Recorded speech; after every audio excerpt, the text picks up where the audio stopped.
Tell him, McCluskey. Tell him what time it is. Little Hen says it's time to rock and roll. All you people are so scared of me. Come quietly or there will be trouble. Man, that's just me. I'm Batman. This is Sparta! There is a tiger in the bathroom! I'm an excellent driver. If it bleeds, we can kill it. Pop quiz, hot shot. Keep the change, you filthy animal. Who's a good boy, huh? Good boy. Can he feel if I pet him? Yeah, I guess. Bubby wubby boo. That's not his chin.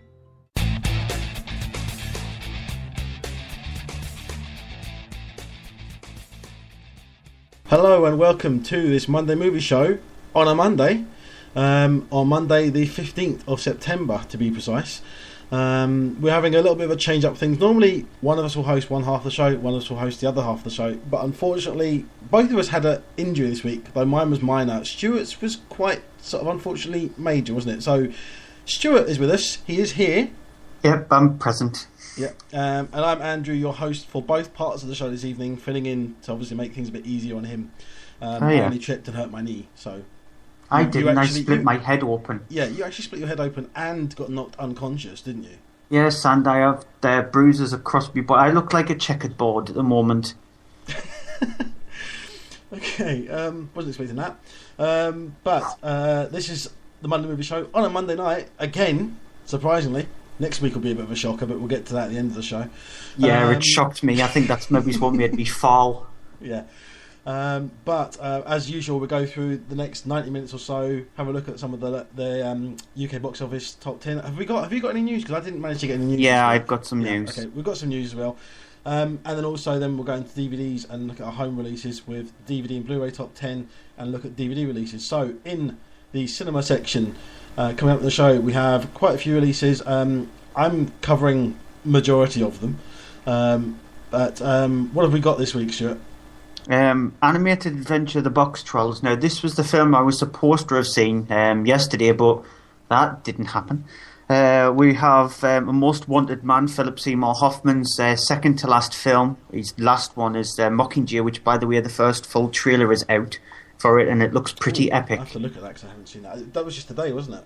Yeah, it does look. It was released about an hour and a half ago. That's on a Monday at 8:15 at night. But it looks pretty impressive. We have British comedy drama in Pride, and then a dark comedy with Stellan Skarsgård in it called In Order of Disappearance. I'll get it right. Yeah. And then also in the DVD section, so we've got quite a lot to get through there too. But that's going to be both of us because you did manage to see those. You've got quite a lot there. What do we got?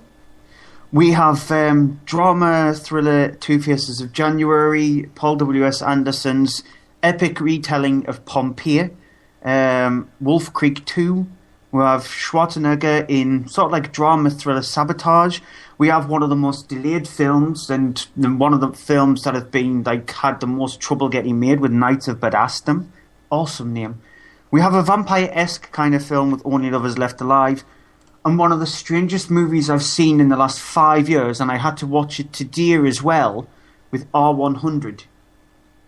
Yeah, as usual, if you are listening to us live, you can join us in live chat in the bottom right hand corner of your Spreaker page. Just click that little speech icon, you'll be able to join us that way. If not, you can also reach us, obviously listening to us back on the podcast, you can also reach us for next week's show. Email us mondaymovieshow@yahoo.com. You can find us on Facebook at facebook.com/Monday Movie Show, and you can also find us on Twitter. There's at Monday Movie Show for the show, there's at Cryptic Tadpole for Stuart, and there's at AHDVD for me. So let's get going because we've got quite a bit to go through with some movie news. Yep, I'm up here, but it's been reported that, I don't know why they decided to do this, but it cash in for them, that 23 Jump Street is going into production. Yeah. The film will be written by Rodney Rotham, who wrote 22 Jump Street. However, it's unknown whether Phil Lord and Christopher Miller or Channing Tatum and Jonah Hill will return. I have suspicions that the directors won't be able to because they'll be busy doing a certain Marvel superhero movie that they're already tied up with. Yeah, Phil Lord and Christopher Miller are sort of like hot property at the moment when it comes to comedy, because every single film that they've done, direction-wise, has been a hit for them, and they've got a good catalogue under their belt. It's not the fact that they concentrate on one kind of comedy.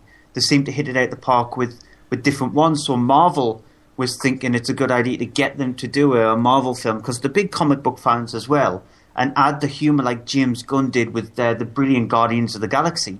And so they were also wanted for Ghostbusters 3 and multiple projects. So like you said, unsure if they'll return for 23 Jump Street.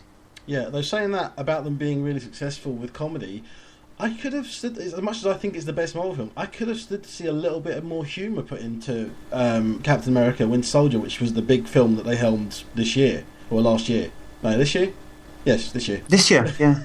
Released this year, but they've obviously been working on that for a while. But I could stand to see a little bit more humour put in it, because it is probably one of the ones that doesn't have as much humour as the others, though I don't want as much humour as there was in the last Thor film, thank you.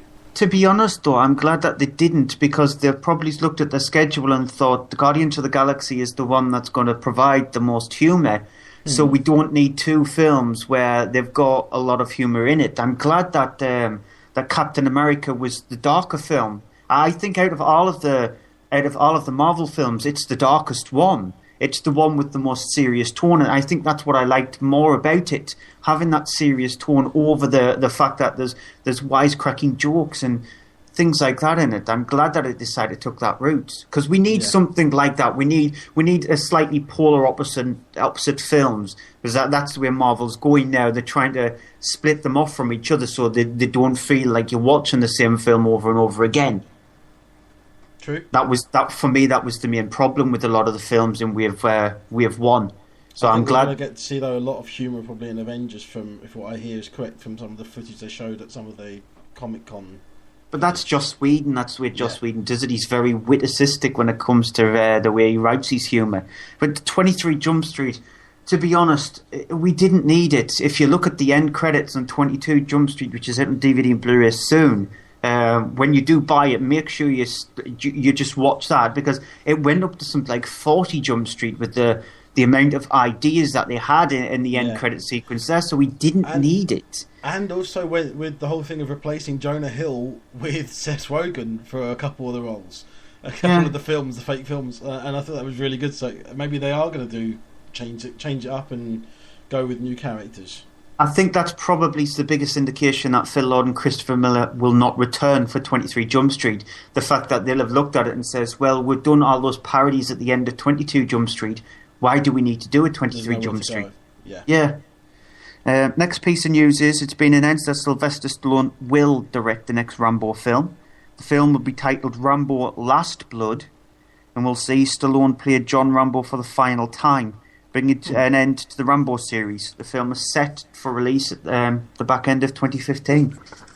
Now, I don't know about a lot of people. I know it got a very mixed sort of opinions from people. I really did enjoy the last Rambo film. I've enjoyed all the Rambo films, but I did enjoy the last one, just Rambo, or John Rambo as it was sort of also titled in some areas as well. And I really liked it. And I would like to see it sort of taken small sort of scale down, more similar like the first one, and have it just be him in the jungle against people. And I had an idea that would be great for it. It's like, because you see at the end of the last one, he goes back home. So I'd love to have them carry on and have it be set in the same continuation location for that, not have them just be again more the same, which is what they tend to do with these sort of things. Are you glad though that he has turned around and said that this is the last Rambo film that he wants to do? That he wants to end the series there? And do you think, if that's the case, with them they'll probably want another Rambo film, depending on how well this one does? And if you look at the indication of how the previous films with these big stars have been in the 80s action stars, when they've done their own films leading up to, you might as well say, the Avengers version of their films, which is Expendables 3, do you think people will actually go to see the final Rambo film? I think that's partly a big thing, because Rambo, the last one, didn't do massively well at the box office, but that was partly due to, there was this whole thing about the cinemas wouldn't show it. There was a couple of cinema chains actually refused outright to actually release it and show it, so it got very limited. I went and saw it with a friend, and this is when I was in London, which is quite packed for the whole area of all these cinemas, and we had to go quite out of our way to get to see it because it was only on a certain chain of cinema. So that affected its takings at the box office. And I think people would go and see it, because I think that last one got enough support on DVD. People wanted to see it, so I think that support and that interest is still there, especially with Expendables. It's more sort of the similar kind of thing. It's not like Rocky. Expendables is more like Rambo than it is like Rocky. And the Rocky Balboa film, the last Rocky one, got quite a bit of a fan following as well. The fans were following that, so I think there will be. Yeah, the only problem is, though, if you look at what happened with Expendables 3, I know it was pirated badly because it was leaked online, but still the box office takings of it wasn't very impressive. And if you look at, say previous films from the 80s action stars when they came back, so Schwarzenegger in things like The Last Stand and Sabotage, which we'll review in the DVD and Blu-ray section, they didn't do very well at all. Sabotage didn't, I don't even think, if I remember correctly, it got into the top 10. So, and Stallone did one, didn't he, with Jason Momoa in it, where he was a bad guy. Can't remember the name of that one. You know which one I'm talking about. Anyway, but I can't think of the title either. A lot of those, that was pretty bad. Yeah, a lot of those films didn't do very well. And last week we reported on Wesley Snipes wanting to do Blade 4, and it's just them trying to come back into the limelight. And I don't think Takens 4, even if it is the Rambo name, it is going to do very well. Well, I think, as I say, if they do it on a small scale, it won't need to do very well. It'll just have to do okay. Because if they make it on a small budget film, they go back to making it like an indie thing, not the big armies and everything like that there was in the last one. I think it'll be more of a true return to form for it, and I think that the fans will reward that. And also, don't make it a PG-13, 12A thing. Don't do that. That is what killed Expendables 3 as far as I'm concerned, not piracy. I think that was a big problem that people had with it, and also the whole thing of it wasn't Expendables. Yeah, they need to take a leaf out the Jason Blum kind of book and make a film with a budget of less than 10 million, rather than bother about big massive special effects and things like that. Concentrate on the character, because that's what people want to see. Some of the violence, it's the Rambo series, but the character as well is important. Right, final piece of news is Morgan Freeman has been the first actor confirmed for Timur Bekmambetov's remake of Ben-Hur for MGM and Paramount. Freeman will play Idaran, the man who sees over the transformation of Ben-Hur himself, and Morgan Freeman has also been confirmed to be starring in Ted 2 as well. Have there been any announcements as to who's going to play Ben-Hur? The rumour is Tom Hiddleston. Oh, no, I don't see that at all. I just don't see that. I really don't see that. Who I'm thinking of, I'm actually genuinely thinking of, is, I can't think of his name, but the actor out of The Guest.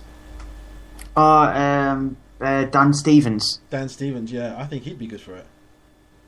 Maybe I do actually see Tom Hiddleston a little bit. No, it's like the whole thing. It's the whole thing of why. Because going back to Marvel, if you've seen the footage, Tom Hiddleston originally auditioned to play Thor, and the character of Thor is a lot more physically and styled. I would think what I would suit for Ben-Hur. Tom Hiddleston, even if you've seen the footage which has been released online, I think it's an extra on the Blu-ray, shows him doing the whole camera tests with Mjolnir, the hammer and stuff and everything, and he's okay, but he doesn't really suit it, and he had blonde hair in it as well, and it doesn't really suit him. And Loki was a much better character for him, I think. So I can't see him as Ben-Hur.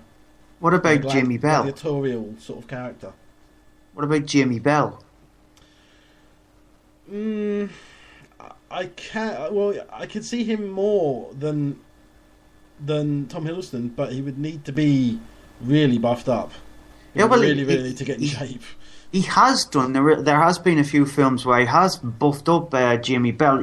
I could see somebody with the talents of like Cillian Murphy doing it, but obviously I don't think you need to be overly buffed up, because if you look at Charlton Heston in the original Ben-Hur, he wasn't like overly buffed up in that one, so you don't need to be considering that the character. It's not all about the gladiatorial fight style. It was all about the horse racing.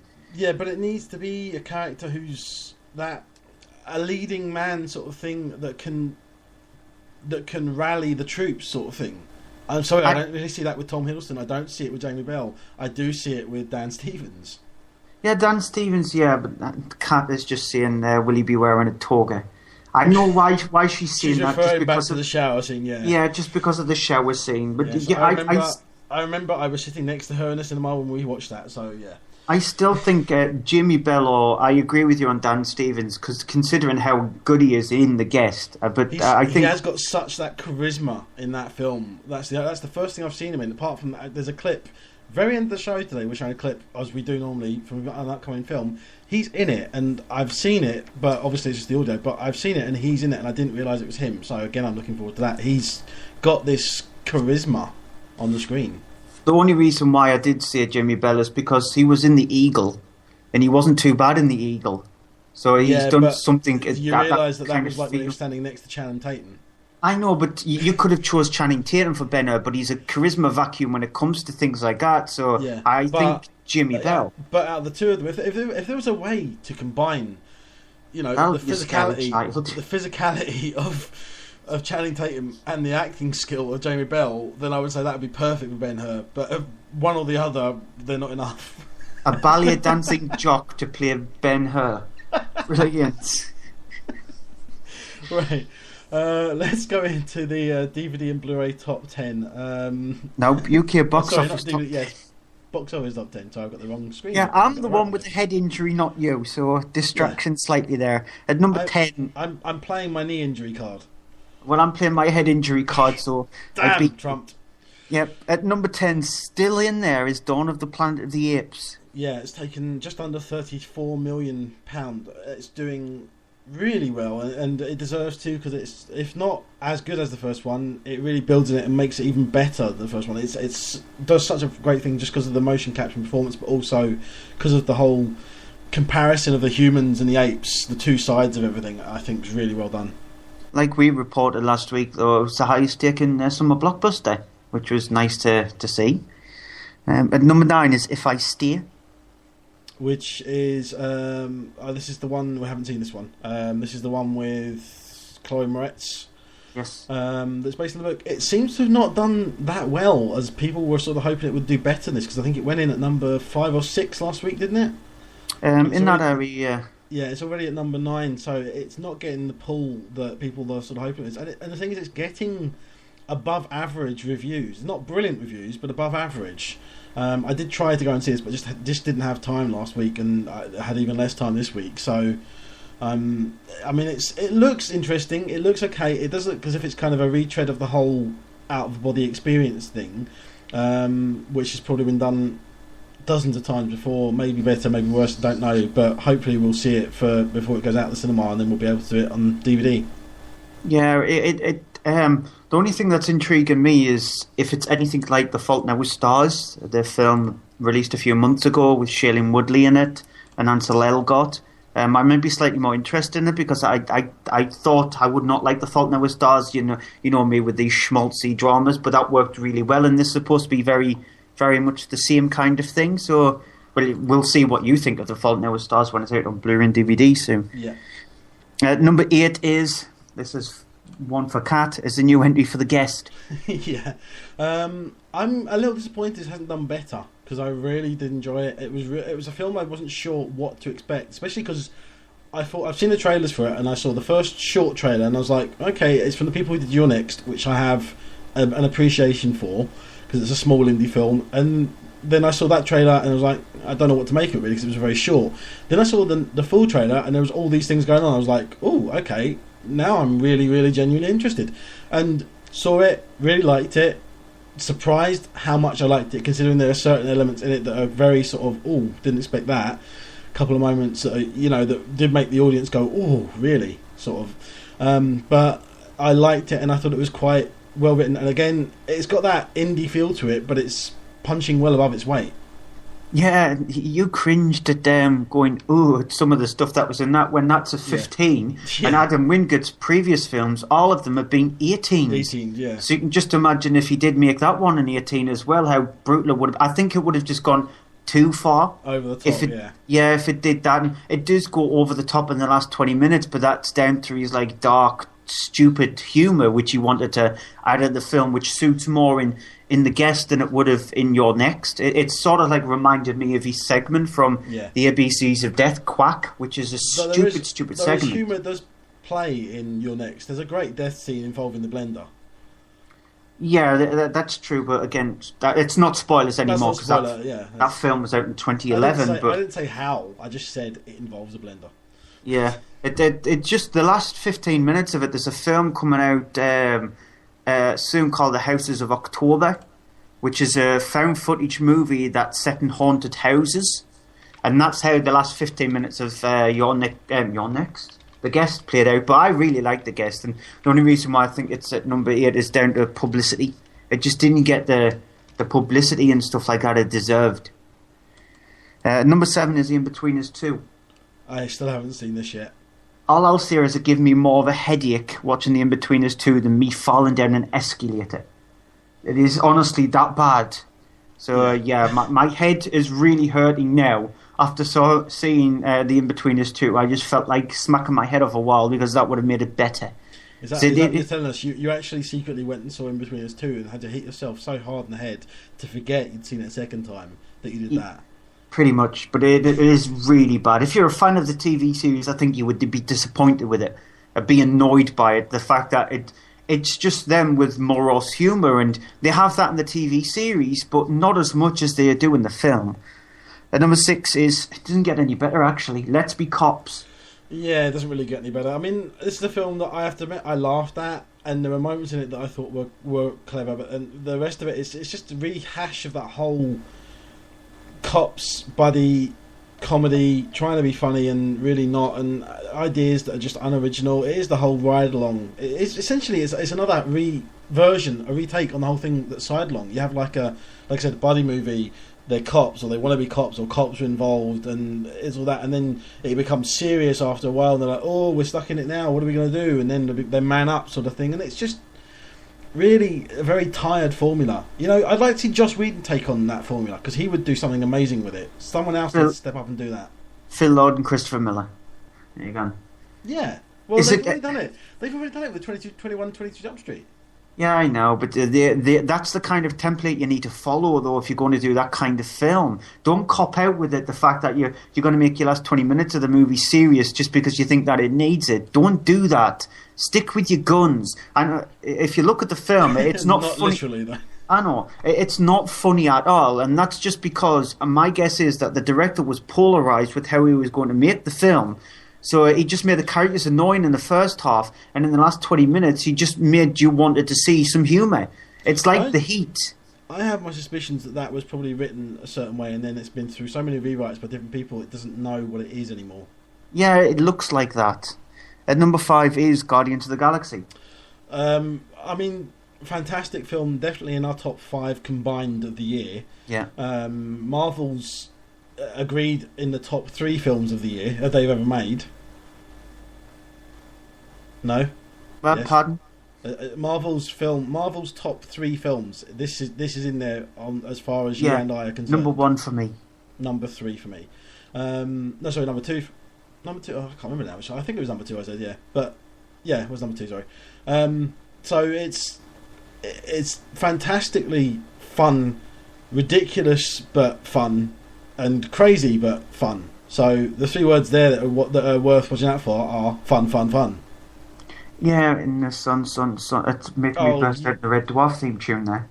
Damn you. Actually, it suits Guardians of the Galaxy brilliantly well. But the thing, Guardians of the Galaxy, people wanted the Dancing Groot, and this company is releasing the Dancing Groot. Yeah, I think they've gone and screwed it. Are you saying that just to get Kat to respond in the No, text? it's because I think they've gone and screwed it badly, because it's not a dancing Groot, it's a bobblehead Groot. And I hate bobbleheads. I can't stand them. They freak the hell out of me. Oh no, they've done that. No, they are doing one. That's another one. That's someone else released one quickly because they just basically had a. I really, if anybody's out there who wants to buy me something, because 1, it's my birthday in like 10 days' time, and 2, I have got a bit of a head injury. Just buy me a dancing Groot and that'll make me happy. That's a bit of a suck up there. Number 4 is a new entry for the 100-foot journey. Sorry, I was just looking for my violin there to play some tunes. Come on, yeah, more sympathy. Yeah, no, 100 Foot Journey is a brilliant film. I've actually seen it twice now because my other half wanted to see it and I'd already seen it, and I gladly sat through it a second time. Really enjoyed it. Found it's one of those films that it kind of has this Disney feel to it, this classic Disney film. It's not a Disney film, but it's this whole thing. It's based on a book which is about a family that goes, finds themselves in France, set up an Indian restaurant, and then dealing with the whole thing of being treated as the outsiders, while also the son, who is a sort of an aspiring cook, ends up sort of learning to cook more and his love of cooking. And it's a great film to watch, but very much like Chef, do not see it on an empty stomach because you will regret it. Yummy. At number 3 is a new entry for Before I Go to Sleep, which is a return to form, gladly, for Nicole Kidman, who is absolutely fantastic in it. And it's a great, well-written film that I think has got a couple of twists and turns in it that I admittedly didn't see. You said you did, but I think is very well hidden and very well sort of hidden in plain sight. And I think it's very nicely done, and I like the fact that it's only an hour and a half. It's not a long film. It doesn't stretch out things unnecessarily. It's interesting though that it went in at number 3. That's very higher than I expected. I know it hasn't got near the £1 million mark, and I didn't expect that, but that's pretty impressive for the film, considering it didn't have very much in the way of publicity. But I think it's on the back of the 3 stars. I think that the reason for that is definitely for Colin Firth, because he's kind of like, I don't mean this badly, but he's kind of like the older audience's Jason Statham. You don't say crush. He is. If you have him in a film, it will draw a certain type of the audience, and that will be the more mature audience.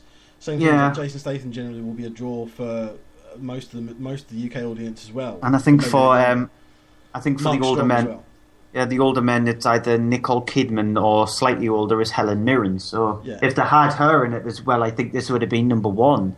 And the fact that it's genuinely a gripping film. It's good from start to finish. There's no lulls, because it is stretching. It is fitting everything into that 90-minute running time. I don't agree with you on the predictability of the thing. I think it is slightly predictable, considering that it's a really difficult thing to add a twist in a film when you've only got 3 characters in it.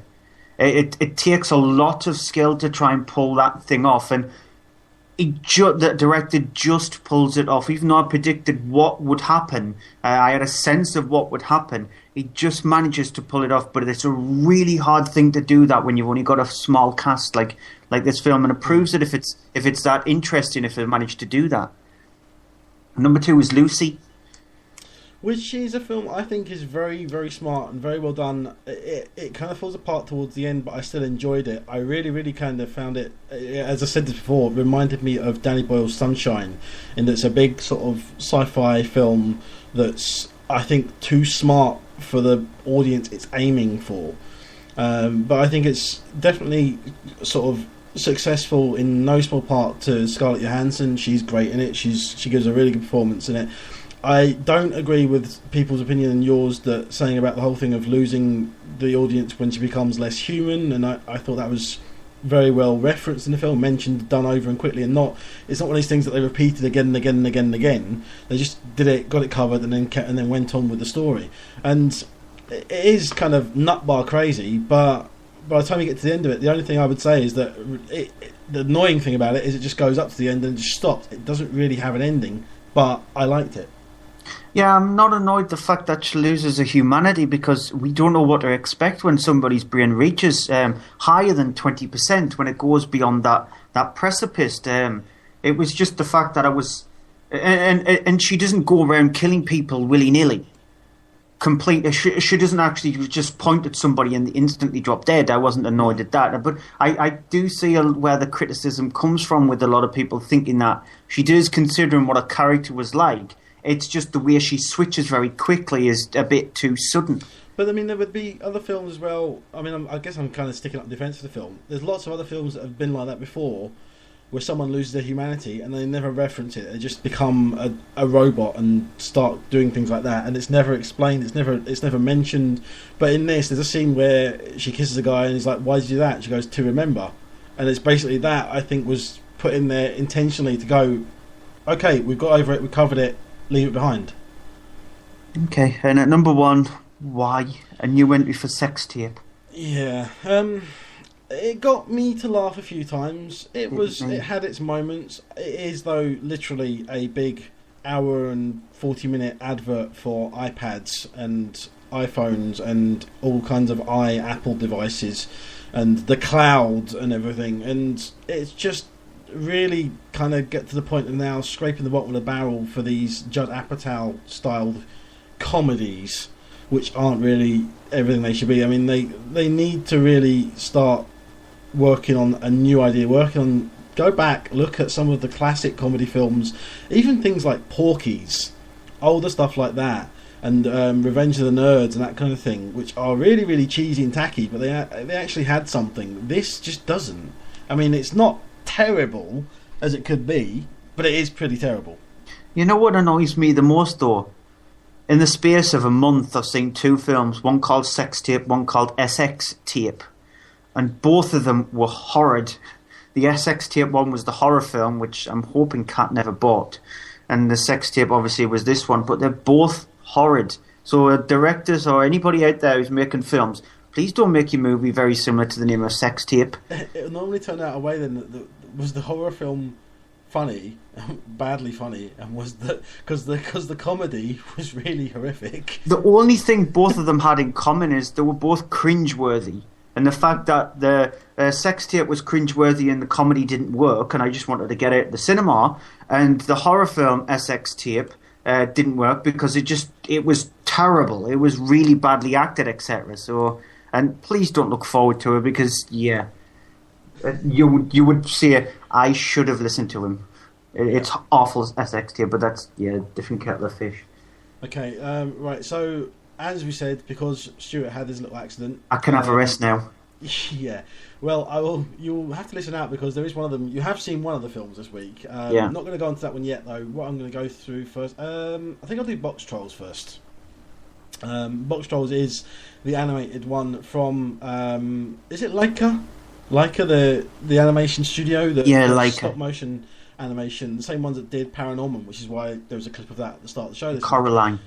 Yes, Coraline as well, which is one of the ones that's just as good. It's very creepy. This has got that same kind of level of animation, not quite the same level of creepiness to it, but it is a story that's set on this little town, which is a sort of very sort of compressed little town together on this sort of very weird shaped hill, where the inhabitants of the town at night lock up everything, go inside, lock the doors as a curfew, because at night that's when the box trolls come out of the sewers and go around and steal everything and take away, anything they can find. They collect all these little bits and pieces, trinkets and stuff, and take them back down to their lair, where they sort of hang around there, including amongst them is this boy who is shown at the very beginning of the movie as a baby. He's now, so many years later, he is a young teenager called Eggs, because that's the name on the box that he wears. There are other ones as well, other names for all the box trolls, including his sort of parent, the one that's raised him the most,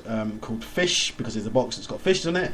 And he sort of hangs around with them until, unfortunately, some of them are captured one night by the box troll capturers, who the leader, Archibald Snatcher, voiced by Ben Kingsley, sort of is the one that captures them, because he's after a deal where he can get this white hat, which is the sort of the sign of stature, where he can be sort of involved in sort of the highest group that sort of hangs out in the big posh buildings and does tastings of cheese.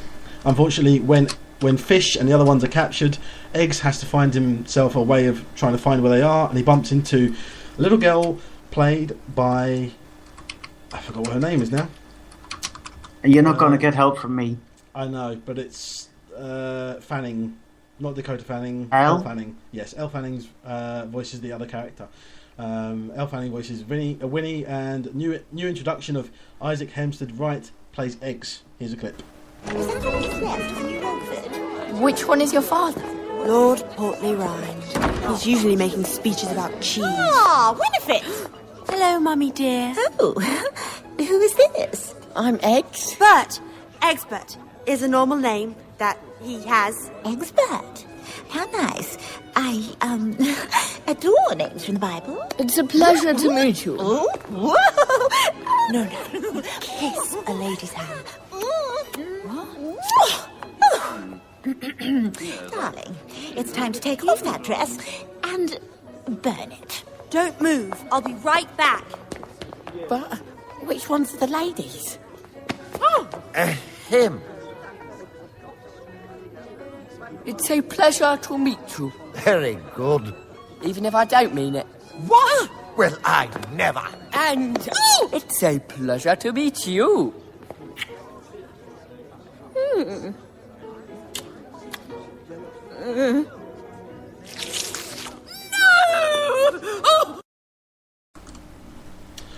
So, here's the thing with Box Trolls. It's one of these films, if you've seen the other ones, the Paranorman and Coraline, Paranorman especially, because that's the more recent one they did, which is similar kind of level, the way the technology is working. Then you have this idea of how the animation works. And then they've gone and upped it more.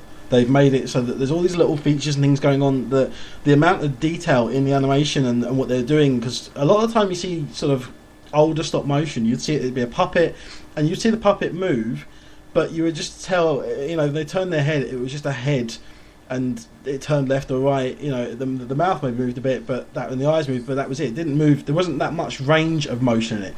In this, there is some really subtle and really nice touches. There's moments in particular with the character of Archibald Snatcher when he's talking and he turns, because he's a bigger character, that he turns and his whole face moves. Not just, I don't mean his head and things, but he turns so his cheeks move, his eyes, his eyebrows, and everything. The whole face has been animated. They've gone to such level of animation here that's absolutely brilliant, and that just helps to make it much more engrossing with the characters and much more fun. And the Box Trolls themselves are just brilliant. They're funny. They do these weird little things. They have these weird voices. They don't really talk, but more as much sort of squeak to each other. But it's the same kind of fun as you had with Paranorman. I don't necessarily think it's as good as Paranorman. I think Paranorman I like more, just because it was more this weirdness to it that I liked more. But the Box Trolls is definitely up there with great classic animation style that remembers where it came from instead of ditching where it came from and going on to CGI animation, because that's unfortunately one of the few that's left doing that. Everything else has moved on to that, and I hope that they stay with that, because Leica does a fantastic job in this. I'm really annoyed with myself after I had this accident and I got home and managed to get just a tiny little bit of sleep. Even though my head was pounding and I was aching badly, I still was thinking to myself, I actually want to make a trip down to the cinema to watch this, because I was supposed to have gone to the cinema the next day, because I was the one who was supposed to review the film, and I really wanted to see it. It's not down to the fact that I love the animation style. It's just the fact that it's an animated kids film that was slightly quirky. That reminded me a lot of Paranorman, because Paranorman is brilliantly twisted, and I love that kind of Nightmare Before Christmas kind of thing. I love that style of animation, so I was really eager to see it, and I'm so annoyed that I've not seen it. The thing as well, I mean, it's worth saying, stay for it through the end credits, because the end of the credits have a great little animation bit that shows you. It's basically like they've done the whole thing of the time lapse in the animation, but they did time lapse in between the movements. So you see the animator getting there at the end, and you see the animator moving, 100 times a second, because he's doing all these movements every time, and that shows you, kind of gives you an idea of everything that an animator goes through to be able to make that and bring it to the screen. And it's really well. Kind of like an eye-opener if you've never seen how the animation works like that, and it's a weird thing like that. I mean, and the moments as well, there's these characters in it that are voiced by Nick Frost and Richard Ayoade, who are brilliant in it, and they play these characters at the end there, and it kind of reminded me of Rosencrantz and Guildenstern are dead, that kind of thing. They're two sort of small minor characters, but at the end they're then talking about, oh well, we're still here, what's going on, and it has this great little humour at the end there, so definitely check that out if you can. One quick question, in the audience that you went to see it, how many kids were there and how did they react to the film? Well, the thing that's really annoying is that we were in it wasn't a very sold out screen. There was rarely anyone there, but the thing that's really odd is there were a group of kids that were around about the 10 or 12 age who were talking and everything through the film, which really annoyed us, but kind of ignored them a bit. But then there was also a family in there which had a couple of kids that were, at least one of them was maybe 5, the other one probably about 8 or so, and they both seemed to be totally into it, sat there quietly and loved it. And it was see that was my only maybe misgiving or problem that I'm looking at the film, the fact that what kind of audience is this leveled at? It is a PG. It's a PG. So it's supposed it's not. It doesn't have all kids jokes in it. There are adult jokes in it, but it's not like adult dirty humour joke in it. It's just jokes in there that will appeal to both adults and kids. So it's suitable for all ages. Some younger kids might find the actual sort of some sequences and the character of Archibald Snatcher is, because there's this thing where he's allergic to cheese, he eats cheese, so he then swells up. Hello? I'm allergic to cheese. You are? Okay. Yeah, he's modelled after me then, but I won't swell up, I'll just die, so... Oh, well, he kind of swells up and breaks out in hives, and has this, like, the side of his face just goes, like, swells to the size of, you know, a beach ball. Looks like the Elephant Man. Yes, exactly. And there's moments like that some kids might be worried about them, but it kind of plays it for the humour of it. So it's freaky, but it's kind of like something out of a Del Toro movie. Yeah, because he's got that animation film near to the end of the year, isn't he? So yeah, I mean, if you go and see this, you'll probably see that trailer before it, and that looks a very weird film. I don't really know how that's going to be sort of taken. And that's got to do with the dead as well. That's the idea of the dead. So that should be interesting. Okay,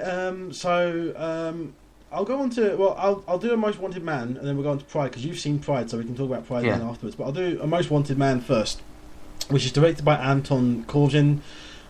It's based on the John le Carré novel. It's set in a post-9/11 world, set in Hamburg, with the main character, played by Philip Seymour Hoffman, in one of his last roles, plays Gunther Bachmann, who is kind of the head of this little sort of private security firm that's been put together. It's not a private one, but it's run by the government, but it's a little secret one that kind of no one knows about, because of the fact of that in Germany they're sort of not allowed to be doing covert surveillance stuff. But in the post 9/11 world, where Hamburg is noted in the beginning and on-screen text that Hamburg is one of the places where the planning for 9/11 went ahead and went through, because there was kind of lax security in that and lax interest of covert security. So he's sort of head of this little sort of covert department that are interested in checking out, and they find that there's this man who is sort of snuck into the country, who is sort of on a terrorist watch list. This man is sort of suspected of having ties with terrorist organisations, but it's not known for sure. Gunther sort of believes, on the other hand, though, that instead of going straight away and capturing the man, what he should do is let him go out there and use him kind of like the worm on the hook for a bigger fish. So he's sort of having to do that, and as a result of that has to go and sort of make a sort of a report to his superiors, who just want to go out there quick, grab him and get him. Here's a clip.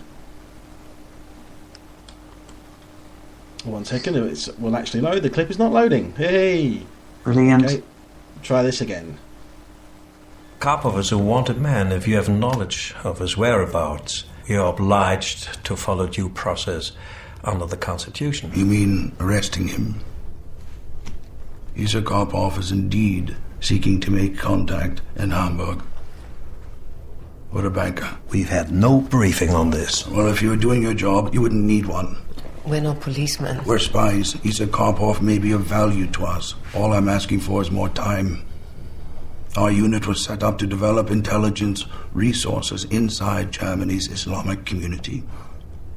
That's why we're here. Oh. And I thought you were here because you f***ed up in Beirut. And your friend Michael Axelrod had no idea. This banker, do we know what Karpov wants from him? Not yet, and if we move against him now, the chances are we never will. I think he knows what he's doing, Otto. Maybe you should let him get on with it.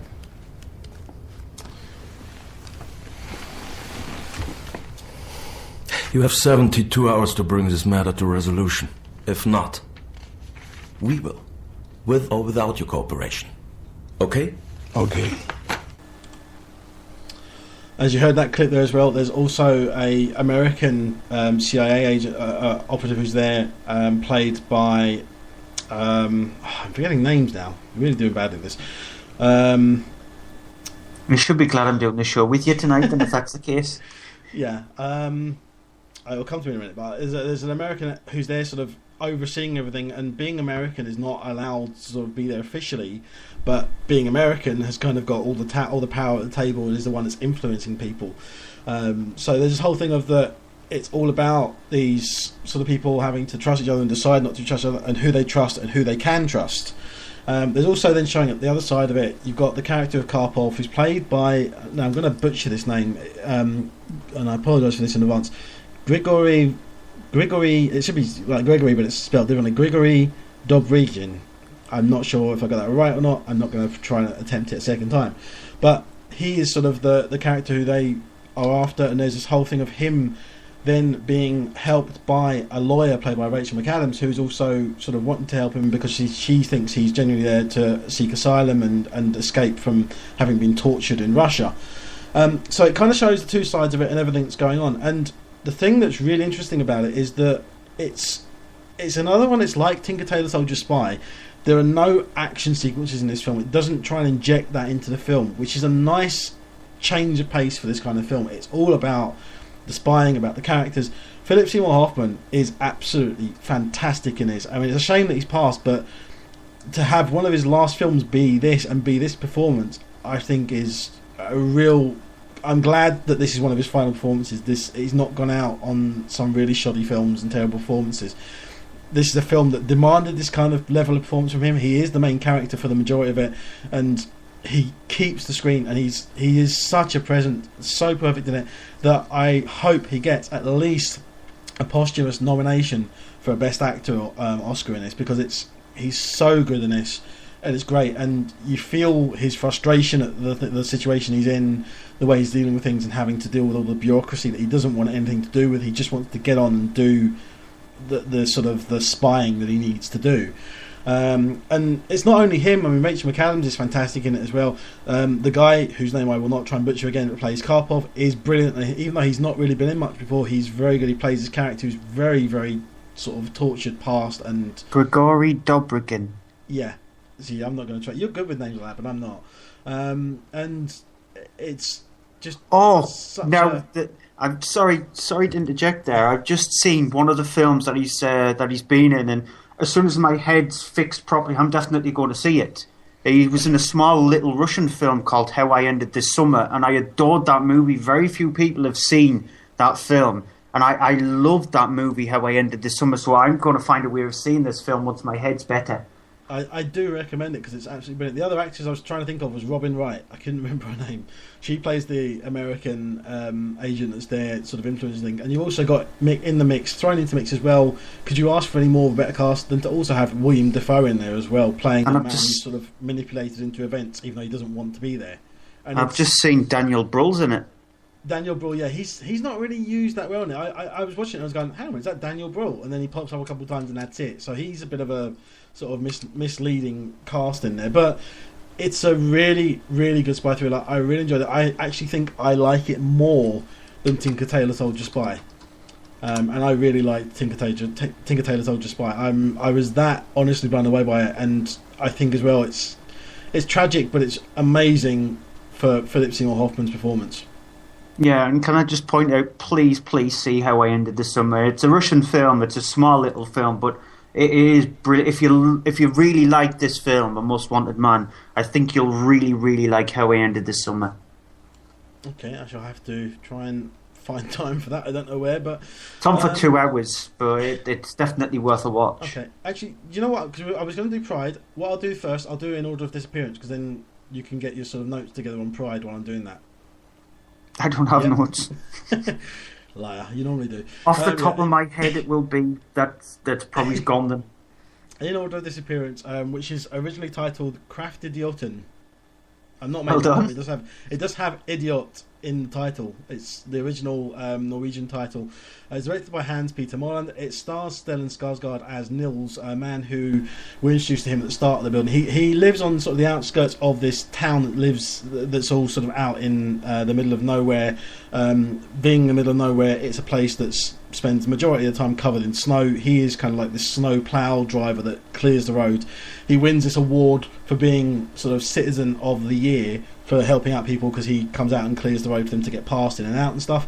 And he's sort of, everything sort of seems to be going okay and fine for him until it turns out his son is killed, found at the hospital dead of an overdose. Sorry, dead at the airport of an overdose. He, though, doesn't believe this, has questions, finds the person who was his son's friend that had been dealing heroin, that had been sort of involved with that, and as a result of that his son was killed. So he then starts going after the people in the sort of the drug industry person by person, and starts killing them off one by one, sort of in retribution for his son's death. What it does, though, is sort of then starts off this chain of reactions and these things that happen, and each time obviously there's someone eventually ends up dead. As the film goes on, more and more the body count rises. We don't have a clip because it is in Norwegian, but the thing is about it is it's a dark comedy because of the subject of this people being killed, and it has this weird thing of that every time that someone's killed on the screen, you don't necessarily see it, you don't necessarily know they're dead. You may, if you're paying attention to things, get the idea, you go, okay, that person's next. After a while you start to realise that, and it has this weird thing that every time a person dies, it pops up on screen with a tombstone sort of thing saying the person's name and then in some cases their nickname. And it then becomes this sort of repetitive thing where it does this over and over as the story sort of intertwines all these things. You have the drug dealers, and then you have the Serbians that the drug dealers are working with and have sort of crossed over in retribution for this, and it gets a bit complex more than it needs to. But the thing that I found surprising is I saw this in a cinema that wasn't packed, was a bigger audience than I saw with Box Trolls. That's scary, that. Yeah, and the thing is that I laughed at some moments of it, and a lot of the audience didn't. And it is meant to be a dark humour. I laughed, especially right at the very end. There's a bit which I found very humorous. It's kind of a sick humour, but it's definitely that says a lot about you than that. But I think it's genuinely intended as sick humour and made me laugh, and a lot of people didn't. And I think that part of it just doesn't work for a UK audience for the humour. So I don't think it's not as if it's actually a translation in the language. I mean, the sense of humour, I don't think it translates. One quick thing: do you think that the audience, if you went out to see it with the audience that you went to see Filth with, they would actually get it more so than the audience that you actually did go to see it with? That was a muddled question. It's difficult to say because Filth was the thing with Filth. A sick-humoured film. Yeah, the Filth was sick, but sick sexual humour. This is sick death humour, and there is a difference. This is very sombre in parts, and there's this whole thing as well. It touches on things like racism and stuff as well, and the thing of that there's the main villain of it is going on about, you know, he's always calling them. He calls them someone else, Croatians or something, and everyone's correcting him saying they're Serbs, until eventually one of his people corrects him too much and he shoots him. Brilliant. It's that kind of sort of humour. That sounds like my kind of film. Yeah, exactly. So it will appeal to some people, but I think the majority of people in the UK audience space will not find it as funny. I really should not have laughed at that. Really hurt. But it's... So I think it's a very good film. I think Stellan Skarsgård is fantastic in it. He gives a very good performance in it. There's nobody else really that I think is as outstanding as him, but everyone is perfectly fine in it. And it's just the thing of that, as I say, it's one of these films that I'm surprised I haven't heard about it being remade yet. I guess it'd be difficult to remake it, but it's a very well shot film. I liked it, but as I say, I think it's going to be hard-fetched to find the audience that it's looking for. Okay. In this country. It seems to offend an audience with me then, because as soon as you mentioned that, my mind just went back to Gremlins, when the gremlin gets shot after being an absolute pain. So that just I want to see it just for that scene alone, to be honest. So go on to Pride then, which is the last cinema release we're covering this week. It was directed by Matthew Warchus, or was it Walkus? I'm not sure. CH Walkus, yeah. But it's based on the true events that happened in 1984 when there was a whole bunch of gay activist rights sort of were at the bottom of sort of the ladder of things that were being sort of expressed in the UK. At the same time, a group of miners were on strike, and they were being sort of oppressed as well, and their union was struggling. So what happens is that the sort of a bunch of the gay characters that are on sort of march on decide what they're going to do. Is they're going to back up the miners as being sort of a similar oppressed minority. Here's a clip. Hey, grab hold of this, will you, mate? Oh, no, sorry. Just for 5 minutes till my friends get here. Come on. It's just that I don't really want to be too visible. Was it your first pride? Yeah, first anything. Yeah, well, this is the best way. You need to throw yourself in. The thing is I'm actually from Bromley. Well, don't worry about that. We're a broad church. No, I mean, it's the train. It's further out than people think. And Hey, I've been dragging this thing on me on since Marble Arch. So when are their buckets? Surprised you have to ask that question, Mike, coming from Accrington. Mike, does anything get you into blood fights? No. Where's Mark now? Right, listen up, everyone. Where exactly have you been? I want everyone to take a bucket and start rattling. This is for the miners. Miners? We agreed on a banner, Mark. It's a show of solidarity. Who hates the miners? Thatcher. Who else? The police, the public, and the tabloid press. It sounds familiar? Surely, But Mark. the only problem we've got that they haven't is Mary Whitehouse, and that can only be a matter of time. Mark. I know it's not been planned, it's not been thought through, but it's a really good idea, isn't it? Isn't it? What am I supposed to do with this? Give it to the lesbians. They love a banner. Oh, for God's sake. Right, looks like you're off the up, mate. Good lad. Whatever Mark says, we do it. Don't ask me why. So they get down to Wales, up to Wales, where they then find themselves there meeting all the miners, who of course meet them with hesitation and fear, and a majority of them are very sort of, well, not hostile, but very cold reception to them, whereas there are a few sort of people there, the main group sort of that lead the union, with the main one being Paddy Considine's character, who is sort of the foreman of the union. You have as well Imelda Staunton plays Hefina, and you have Bill Nighy plays Cliff, who is sort of the ranking senior members of the union, as well as on the sort of the gay side you have Dominic West, who is sort of the big sort of out extravagant flamboyant gay. And then you have Joseph Gilgan, who you heard in that clip there. You have the character of Joe, who is sort of the main character introduced that we follow, played by George McKay, and there's also the character, I forgot his name now, the one who sort of becomes the leader of the sort of the gay group that are supporting the miners. And the thing about it is it's based on true events, and normally as you have this sort of thing, then it can go one of two ways. It can go either it'll be really accurate to things and not be funny, or it will be really sort of go out of its way to be really extravagant and different from the way things were, and it'll be hilarious. And this manages, I think, to kind of do both successfully. It manages to do things so that there is this air of reality to it. It doesn't feel as if it's going all ridiculous. You don't go, oh, that would have never happened, that would have never happened, that would have never happened. It never has that happen in it. It keeps itself real, but also has moments in it that are genuinely funny throughout. It never becomes, it's not like laugh a minute, but there are plenty of laughs in there from start to finish, just from the characters and the way they react and some of the lines they come out with and some of the things they do. I mean, you've got Dominic West's character, who's the open one. He kind of breaks the ice with everyone there because he goes and does this big dance number and starts dancing with all the women, and the women are getting into it. So obviously the men go to him, well, can I get dance lessons from you, because I want to, get in with the women. And that kind of humour there and the things, and breaking down the barriers. And it also has a serious sort of story to it, and serious message behind it about the whole thing of, not racism, but I can't think of the word. I'm losing words again. It sounds like I'm the one who's been hit on the head. Yeah. But stereotypes and that kind of thing, and it manages to do that and touch upon that very well without, first of all, making it all too serious, because there is some dark subjects touched on, especially in the latter half of the film. But it kind of still manages to try and keep things light and does a good job of it. And it's one of those things that it's a British film to not only enjoy, but you'll come out of it, you'll come out smiling, and you'll go to everyone, go and see Pride, because it's brilliant. Yeah, I have actually seen this. Thank God there's a film I've seen this week.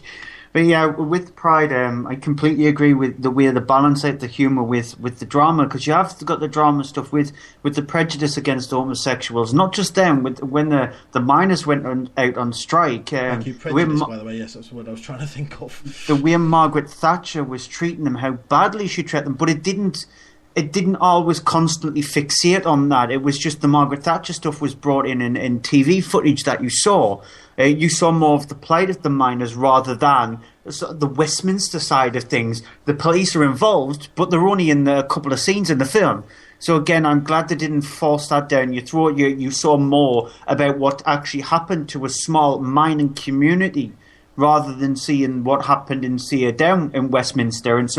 And also the fact that not everybody in the town ultimately warms to these gays who've come up from London, who's raising all of this money. There is one person there who she might as well say she's got a stick up her bottom. That she's so stuck in the 50s and 60s and that mentality, rather than trying to see that people are there to help them and to get them out of the problems that they're in, rather than hinder them. So it's any kind of publicity back in the 80s is good publicity, and they use that in the film as well as an excuse to do a few things. So you've got the drama side of it, then you've got the humour, like you said, the scene where Dominic West is dancing in the mining club and gets them all involved, and all of a sudden two of the people who were sort of like they weren't sure about them, they start to come round to them ultimately. So there's a scene when they go to visit the gays in London, where they're in a gay bar itself, and they get picked up, they chat up these two lasses, and you're thinking, yeah, they're not going to go for them when they turn around and go, oh, we're not gay, but we're minors. And they instantly latch onto them, and it's just little things like that. Imelda Staunton, she's brilliant. She's brilliant in most things that she does, and the humour, the timing that she's got, and it's just, it reminded me of Sunshine on Leith, and I love Sunshine on Leith, and George McHugh was in that. He was also in this. Seen that. And so with the only thing that I felt like it was tipping on the balance of cheesiness is when they sang that musical number in the club. I didn't like the way that started off. The more it actually played out, the better it became. It's just the way it started felt a bit like, oh yeah, we needed some way of tugging on your heartstrings a little bit more here. It felt slightly forced. So I didn't like the way that started, but it played out better. But it did remind me of Sunshine on Leith, and I really liked it. And don't Passed forget the Bill 6 Nighy laugh as test well. easily. Oh yeah, easily. But don't forget Bill Nighy as well, who's brilliant not only in the dramatic scenes, won't say for why, but is brilliant also in comedy scenes as well. He brings some real great flair to it and great eyebrow movement. Because he doesn't have to try. His character doesn't have to try. No, it's like with all characters. It's that whole thing of like Robert De Niro playing serious comedy, playing it straight. That's what's funny. It's like with all the characters in here, they didn't have to try with what they've got. They got the characters brilliantly, and they latched onto them properly. Yeah. So that's it for this week's cinema releases. We're going to take a quick break, after which we'll be back with this week's home releases on DVD and Blu-ray. We'll be back in just a moment. From page to screen, movie cast. So they have 9 times out of 10 they have to send it back to you unopened or just throw it in the garbage can. Things don't always look exactly as we envision our life to look, but sometimes it works out and turns out even better. Gregor Fisher, his Bacon number is 2 because he was appeared with January Jones in Love Actually, and January Jones and Kevin Bacon appeared in X-Men First Class together. I've got to say, the very Harold and Kumar 3D Christmas, now that just makes me want to rush out. It's about the acting, about the writing. That's really what theatre is for me. Probably had more names than Prince or whatever. Never mind, there's a joke for the oldies. Be like, who's Prince? Who's he? I'd just like to see Mr. Freeze hiring his bad guys, going, right, okay, so you're a psycho, right, can you ice skate? Head over to iTunes, Spreaker and Stitcher and put in the search box From Page to Screen. And we're back with this week's home releases for the DVD and Blu-ray section, in which we'll have a look at the combined DVD and Blu-ray top 10 and also a look at these new releases. Yeah, speed through them. Two Faces of January, Pompeii, Wolf Creek 2, Sabotage, Knights of Bedaston, Only Lovers Left Alive, and R100. As well as then also our TV movies of the week and our final movie of the week before we say goodnight. But let's go straight into our DVD and Blu-ray top 10 At number 10 is the Lego Movie. Which is awesome. I mean, that's pretty much well established. Everything is awesome, including this film. Yeah, at number 9 is a new entry for Brick Mansions. Which is not awesome, it is snorsome. I'll let you off. I can't be bothered, so I'll let you off with that one. At number 8 is Divergent. Which I think is a great sort of successor to the Hunger Games. I think it's better overall. I like the world better, and I think that that Shailene Woodley is a better lead actress, lead character for it. And I really enjoyed it. I like the story. I think it's one of these films that's based on a book that's crammed as much as it can into the film and does a really good job. Yeah, I'm glad that you're commenting on them, because I promised last week that I wouldn't mention the similarities between both those, so it gives me enough time to actually think of stuff to say of Divergent if it's in the top 10 next week. And number 7 is Wolf of Wall Street.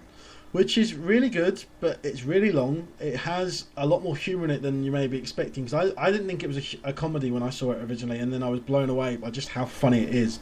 And it is a great performance from Leonardo DiCaprio, who, I mean, under Martin Scorsese's direction, does both of them do fantastic jobs. He works brilliantly with Scorsese, actually, DiCaprio. Yeah. I think those two are perfect for each other, those two, actor and director. Number 6 is Frozen. Which is Disney's best animated film, their own made one since Wreck-It Ralph, and before that, I mean, it's their best one to incorporate music into it and have that classic kind of Disney feel to it. Same director, actually.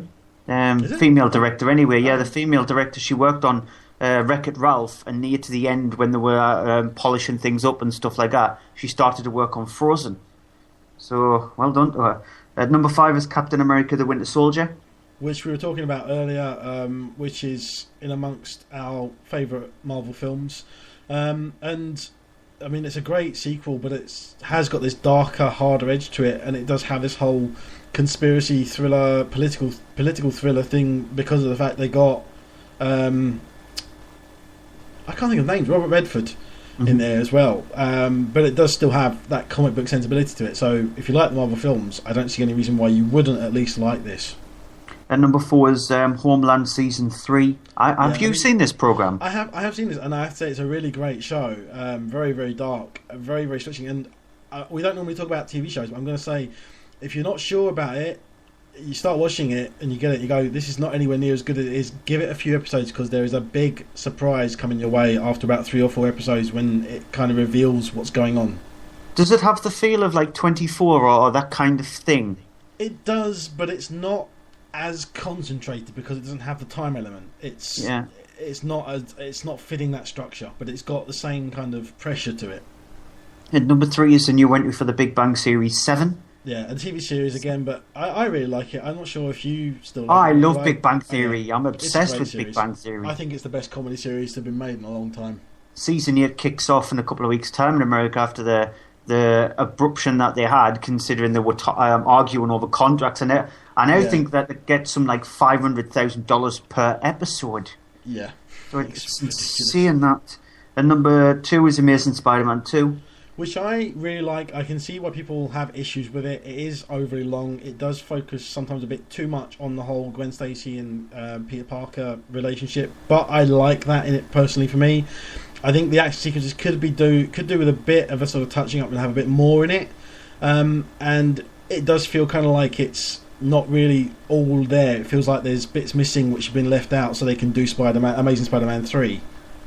And at number 1 is a new entry for Bad Neighbours, which is another one of these comedies it does have a few laughs in it, but nowhere near the number of laughs it should, and doesn't pull off successfully, and then again kind of loses its way as it goes on, and it tries to do something different. It kind of does it successfully because it does switch to the roles of, you have Seth Rogen playing the good guy in it and not playing the dumb idiot guy in it, and then you have Zac Efron playing the dumb idiot guy when he normally plays sort of the main serious role. That's successful, but not much else is. No? Agree? No. Disagree? Yeah. I didn't like it. To be honest, I didn't like it. I did like the idea of the fact that they switched the two roles around, like you just said there, but it's not funny. Yeah. Okay, let's go on to our first review this evening, which is yourself with Two Faces of January. Yeah, it's directed by Hossein Amini. And it stars Viggo Mortensen and Kirsten Dunst, who play this couple who's in Athens. It's set in the 60s, very early 60s. It has that Hercule Poirot, Agatha Christie kind of feel to it. And so it's set in there. They're in Athens. They're a glamorous couple. He's very, very rich, and he's shown around the Parthenon. And while he's doing that, there's a tour guide who's played by Oscar Isaacs, who was in Inside Llewyn Davis, released a few months ago on DVD. And he plays Rydell, who, like I said, he spends most of his time being a tour guide because he's got a fantastic knowledge. However, he has a darker undercurrent to the fact that he swindles people out of their money, especially when he's accosted by Kirsten Dunst and Viggo Mortensen's character. He does them out of money when he takes them around this agora kind of market area. And he buys this bracelet, which originally he said 700, when in fact it's like 1,500, and so he ends up swindling money out of that, and he becomes friends with them, helping them out. However, he finds out that Viggo Mortensen's character's got a bit of a darker side to him. He's got a bit of a secret. Here's a clip. Hey, you want to share some oysters, hon? The guidebook says it's a bad idea to eat shellfish here. Well, the Greeks have only been doing it for thousands of years. I'm sure your parochial guidebook's probably right. Better to eat shellfish from some dirty New York kitchen than right here by the sea where it's caught in front of your eyes. I wish I was in New York right now. Oh, skip it. Of course, we can't go back to New York. We can't go anywhere in the States because Chester's business ventures have been such a huge There's 3 of us success. here at the table. I'm sure Rydell doesn't want to hear you whine about how homesick you are. All right, why don't you lay off her? Who? My wife? Don't rise to it. No, let him. Let's hear what's on his mind.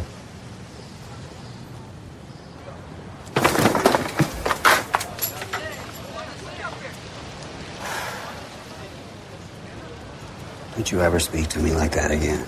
Or what? And so the more the film plays out, the more like secrets start to unravel themselves until something happens, which pushes specifically Viggo Mortensen's character over the edge a little bit. Now, the thing with the Two Faces of January is, I think it's a film that thinks it's more intelligent than it is. It thinks that it's trying to be more thrilling than it is, and at times it just doesn't work because, to be honest, there isn't anything thrilling about it. There is an incident that happens, and then the movie changes tact a little bit, and it does all the way through the movie feel like it's an Agatha Christie film. Like, you wouldn't be surprised if David Suchet popped up as Hercule Poirot.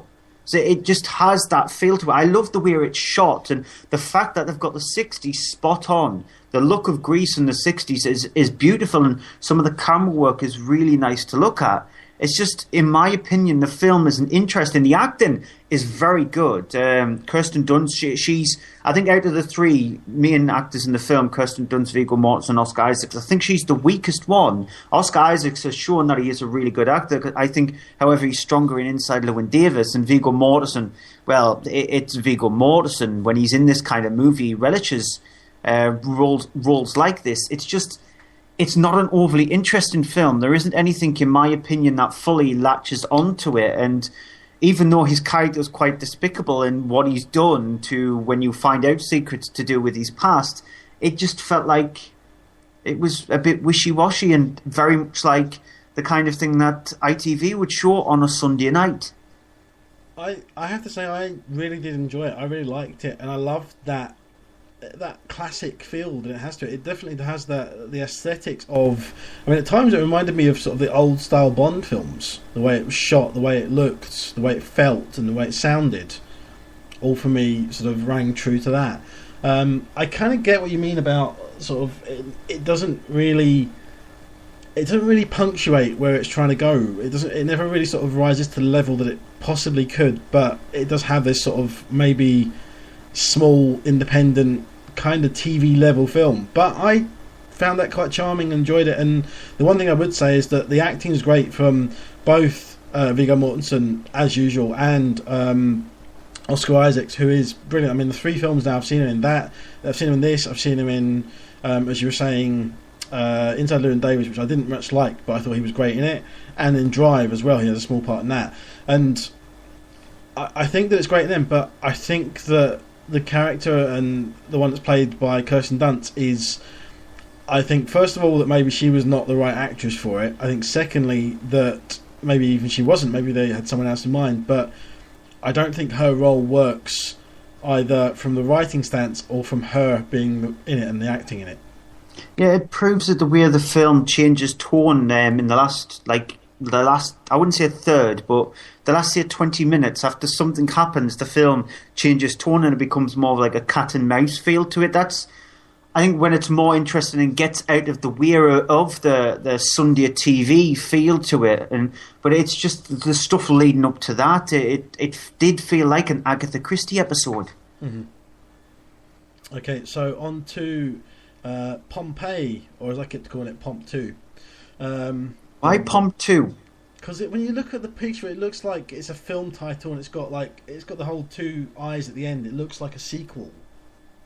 Yeah, so even Paul the W. credits of the film, I couldn't help but make the gag again. It just looks like that. Sorry. Yeah, it didn't to me though. So the gag, nope, gone over my head. It's directed by Paul W.S. Anderson. It is about the town in Italy where that was before Mount Vesuvius erupted. Under Roman Empire, you have a character played by Kit Harington, who we see at the very early start of the film. He is in Britain or Britannia, where his family is all killed and sorted. He's left for dead, but then captured and sold on as a slave. Some years later, he's sold on and sent to be a gladiator in the sort of the rings, fighting rings of Rome, but he gets sent out to be in the ones that are at Pompeii instead, where he runs into, among all other characters, character of Cassia, played by Emily Browning. Here's a clip. How did you do that? I asked him. My people were horsemen. Were horsemen? My family were butchered by the Romans. I'm so sorry. Sorry. What would a Roman know of such things? I am not a Roman. I am a citizen of Pompeii. And why do I see Rome's eagle everywhere I turn? I am no part of that. My father believes that he can bargain with those animals. My father? You would have killed every last one of them.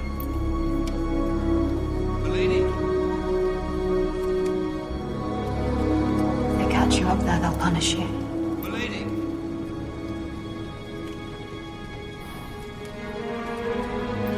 Is everything all right?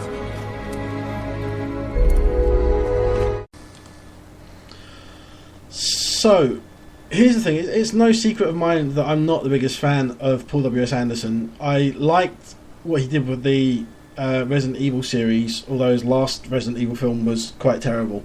And I don't have so much of a problem with some of his things. I really have an issue with Event Horizon, but I won't get into that. Go away. I'll be here all night. Yes, yeah, I won't go away. It's night. his best film. I know you're probably thinking of stuff like Soldier or whatever, but no, Event Horizon's his best film. No, I mean, here's what I'm going to say. I think Pompeii is his best film. No. Event Horizon is. No, I think Pompeii, because the thing about it is that I watched it. I thought this is going to be terrible. It's Paul W.S. Anderson. I sat there and I was getting to it, and I was enjoying it, and I was getting along. There's the whole character. You have Keith Sutherland there being the typical bad guy. You have Jared Harris being the sort of the supreme guy who's kind of sucking up to him, but also wants to sort of keep his daughter safe. You have Kit Harington's character there, who is he's an interesting, fairly interesting for a Paul W.S. Anderson character film, and he's a decent lead. He's not a brilliant lead, but he's not terrible in the role either. And there's this whole thing of it wants to be Gladiator. It's not Gladiator. It's nowhere near Gladiator. But it does consistently entertain, and it had decently put together action sequences. There's a couple of bits with fights that are filmed in the arena. You have moments where it's got some good old-fashioned special effects and explosions and things that are going on because of the eruption. And it has this whole thing of the whole, a character who wants revenge on someone. So it's not new. It's not winning any things for brilliant writing or anything. But at no point was I bored. At no point did I go, oh well, it's Paul W.S. Anderson. What do you expect? I was watching it. I had it, enjoyed it, and I actually, as well, without spoiling anything, I like that it has guts to do what it does and how it goes on. And I really found myself going there and going at the end of it. I mean, you know what? I think it's his best film, and that's why I think it's his best film, because at the end of it, I honestly, as soon as the credits rolled, I went, you know what? I actually think he did a really good job. I don't think it's brilliant. I don't think it's fantastic, but I liked it and I had fun with it. Well, that's actually says a lot about what you think about Paul W.S. Anderson's directing career. If you don't think it's fantastic or whatever, but yet this is his best film he's ever created. It's funny it's that like Brett Ratner with Hercules, what he did with Hercules, and I thought Hercules was his best one because the thing is, it's competently edited, it's competently directed, it's never confusing. There's never any points when you're going, "Oh, get on with it," especially as well considering it's a disaster film. Generally, you have in a film where you have disaster films, you have people there, and they're all. It's like people in a disaster and they're just panicking trying to get out of there. And this tries to do more than that, and it tried to have, characters who were doing stuff and had their own motives for what they were doing at the same time as all this was going on around them. And that's why I found it. I cared more about the characters because I cared more about them wanting to get revenge and do what their motives that they had. Well, for me, it's definitely not his best film. I don't even think that it's up there because I would say things like Event Horizon, the first Resident Evil film, even Death Race. I would say this might be it's on par with the first Resident Evil film for me, and I like the first Resident Evil film. Even Death Race, I think I like it. I like Death Race more so than this one. But Event Horizon, I hate you with the fact that you said Event Horizon's a bad film because it's not. But Pompeii, it's like you said, it's competently directed.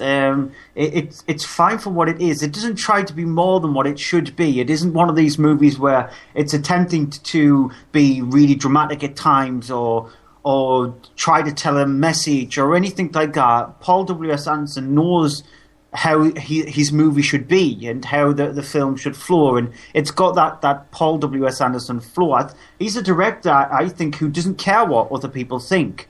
He's making a movie to entertain people, and that's what it does. It does entertain people, but it is questionable when it's up there with these best ever films. I think I should just move on. Yeah, okay, go on. Wolf Creek 2. It's directed by Greg McLean, and it's a follow-up to the original Wolf Creek, which has got a cult following. It made a name of the main character, Mick Taylor. Wasn't it originally a series or something as well? I don't know. I know it did make a character of Mick Taylor, brought him more to the forefront in this sort of like the evil thing, because he was pretty evil in the first one. He was played by John Jarrett also in this one. In the film itself, it opens up where he's stopped by two police officers, and they take the mickey out of him badly. And now if you've seen the first Wolf Creek, that's something you do not want to do with this character, because he definitely does get his revenge back on them. It then switches over to this German couple who's out camping in the middle of, just outside of the main creator from the first film. And yeah, they anger him as well. Here's a clip. Well, as I was saying, mate, if the Rangers did find you, you'd be charged, right? You wouldn't want that, would you? No. Well, as a matter of fact, mate, I'm going back through town so I can give you a lift, okay?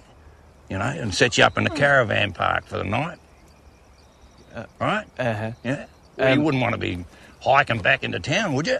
No, you're hoping to get the lift tomorrow. Like I said, there's no signs here, so I did not think we were doing anything wrong. Well, I'm offering you a lift, mate, so you won't get caught.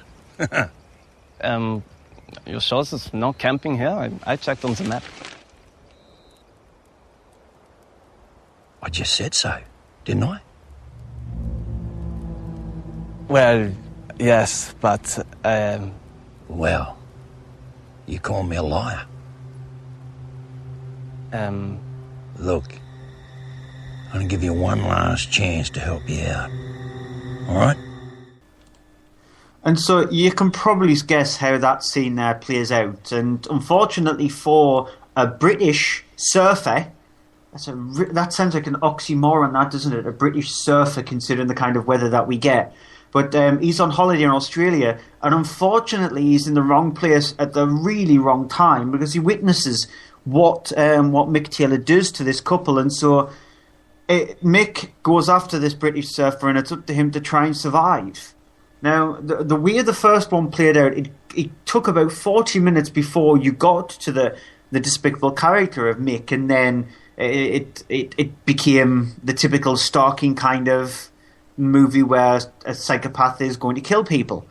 This one, it plays more like Hostel, because then you see the true colours of Mick. When you get into his lair, the place where he lives, that's when things just become too ridiculous.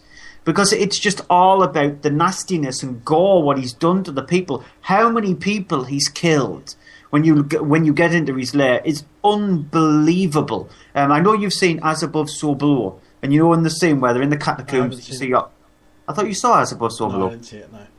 Well, there's a scene in As Above, So Below where they're in the catacombs and you've got lots of skulls on the walls. And you must have seen a film which is set in France and you go below in the catacombs and you see all the skulls. Or a movie where you've definitely seen... I should actually... I've seen films where they have that. Sort of, Jeepers Creepers. Yeah. You know, inside the church where you've got all those bodies on the walls. Yeah. Well, there's a very similar scenes in Wolf Creek 2 where there's just multiple bodies from the character of Mick and how many people he's killed, and it just becomes farcical, to be honest, because he is a nasty, despicable character, and the way, the dryness of the way he speaks to people, you definitely believe that even if he's got a toy pistol in his hand, he's going to find some way of killing you with it. And unfortunately with this, when it gets to the catacombs, the areas where he lives, and the guy is trying to survive in there, it just becomes more laughable rather than scary, and that spoils the film for me. I wanted more of what the original was like, rather than it turning out to be more, not like Hostel, more like Hostel 2 and Hostel 3. Because Hostel it set it up very well in Hostel, yet in Hostel 2, it just felt like Eli Roth wanted to make a movie just to add more gore and some more controversial, nasty scenes. The same way the Saw series went on. It was just, it lost its inventiveness, and it was just there for gore. And that's the same with this. It's lost its tension, it's lost its scares, just so it could be really gory. And now I love those kind of movies, but it's a series that I had respect for in the first one and lost some of it with the sequel, which annoyed me. Okay, going to go on quickly to Sabotage, which is the latest movie from David Ayer, who is the man who did things like Training Day. He wrote Training Day and wrote a lot of those kind of police dramas that he had.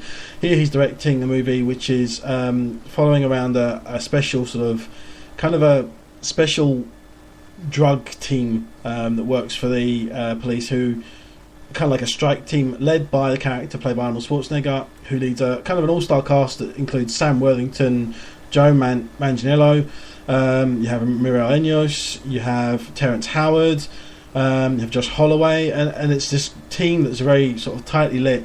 Arnold Schwarzenegger's character has been suspended for something previously, and he comes back in to sort of lead the team again after being cleared of whatever he's been queried on.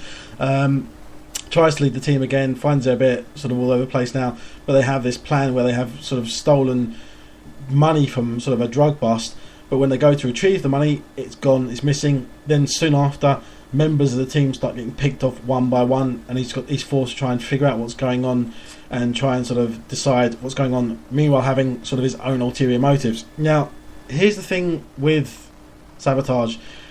It's very sort of grungy, very handheld film. It's the last film that David Ayer did before this was End of Watch, which was shot with all sort of little buttonhole cameras and all those kind of things like that to give it this feel like it was a documentary being filmed, and that then sort of went on into that in that kind of not so much found footage but handheld footage. And this tries to kind of do a bit of the same, but then also goes back to being a cinematic film and filmed with normal cameras and stuff. And that doesn't help it because it doesn't really have much of a story, much to it, and it kind of doesn't do much with its characters and its actors. It's a kind of a waste of material. Doesn't live up to, it's certainly not better than the sum of its parts, and it's just a case of that it's more of the same again. I mean, it doesn't really have anything new to bring to the genre that David Ayer is doing. He's becoming this sort of a one-trick pony again now. And the thing as well that's really annoying is that I saw this at cinema, and in the cinema it worked but not brilliantly, but then on DVD and home it's kind of worse, really. It's kind of falls apart more, and I found watching it again the second time I was honestly bored at parts of it, and just going, especially because I knew what was coming at the end of it, I really found it kind of a bit, it tried my patience, and that's not a good thing for a film which has got shootouts and action sequences and people running around with guns and grenade launchers and stuff. So yeah, really kind of disappointing. Yeah, it repeats itself way too much. It's like, in the 80s when you had the advert for that Scotch tape with the skeleton. Yeah. Rewind and repeat again. It just felt like it was doing that over and over again. Like you said, it didn't feel like he had any ideas to try and make it feel anything different. And it's predictable as well. If you've seen it, I mean, there's one thing to know something's coming, but then see it. But then if you see it again and you already know that's what's happening, it doesn't hold up. It's one of those movies that once you see the first minute, if somebody asks you to write down what happens in the end, you can instantly do that. Yes, it's very sort of open to whatever it's doing. It very foretells what's going to happen. I can't think of the right word, but yeah. Yeah. Anyway. Right. Next up, you don't need to play the clip for this, but it's Knights of Bad Aston. Well, no, I think you do to give the right tone, to get the tone right across. Have you seen Knights of Bad Aston? I've seen the trailer. I haven't seen the film. Yeah, and you must have known the kind of trouble that this movie has gone through. I do know. It's been, what's it been, 2.5 years or something like that?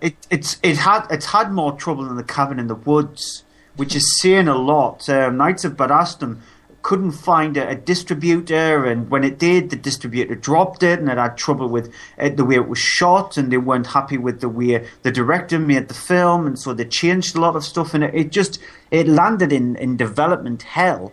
It's got Ryan Quantier in it, and Quanten in it. I watched this film alongside another one of his movies, 7500, which is about this plane that's got this possession happening on it. And that movie went through development hell as well.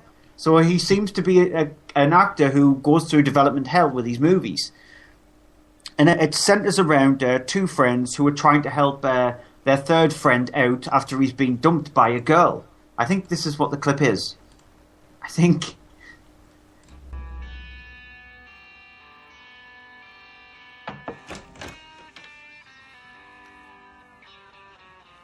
That's a power ballad. What's wrong with him? Oh, she dumped you, didn't she? Off. Whoa, nice shot. See, your body is already subconsciously moving on. I knew that this day would come. You had a vision of her just ripping out my heart, huh? Yeah. Thanks for the heads up, mighty warlock. I'm a 26th level wizard, buddy. I know you know that, and you're just trying to be hurtful. Death.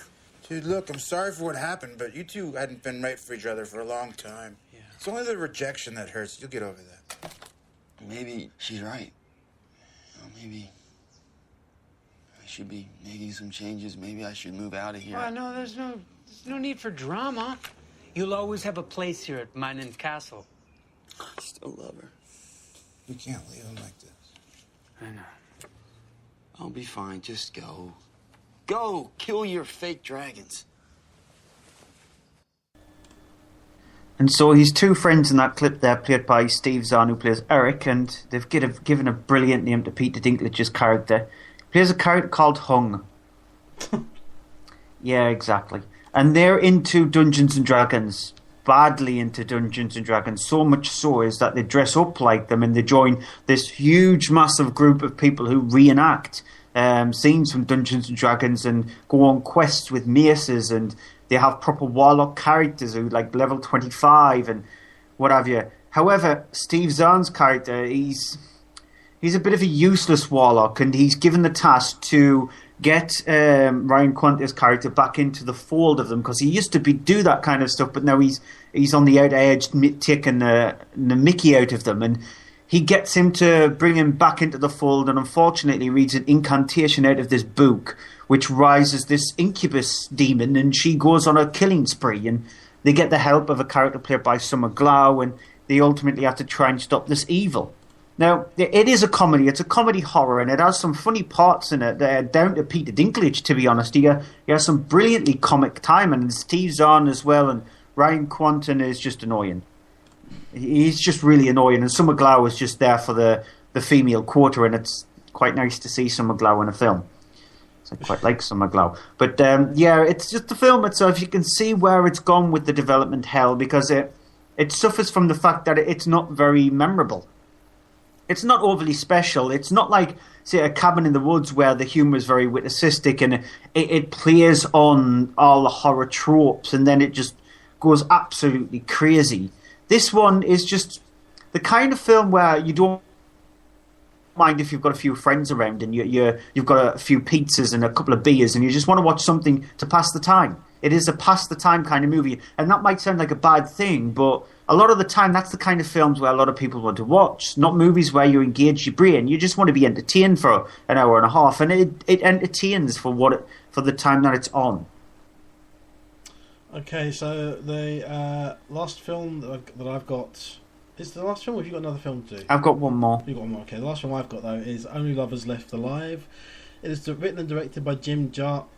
Jim Jarmusch, yeah. Jim Jarmusch, yeah. I don't know. It is a film that centres around a couple of characters. The main one being played by Tom Hiddleston, who plays Adam, and the other character played by Tilda Swinton, who plays Eve.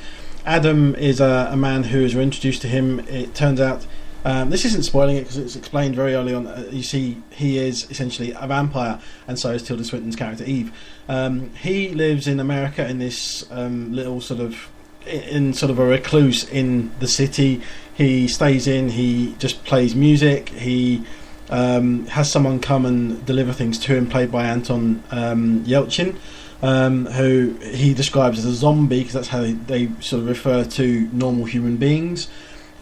He sort of is living this life and he's sort of giving up on living. He's lived enough. He orders a wooden bullet from Anton Yelchin's character Ian, but at the same time Eve, who is living halfway around the world with another vampire played by John Hurt, she decides to come over and see him after she sort of has a dream about him and about her sister Eva, who turns up and sets sort of a weird course of events in place. Here's a clip. And what about Mary? What was Mary Wollstonecraft like? Come on, tell me, what was she like? She was delicious. I'll bet she was.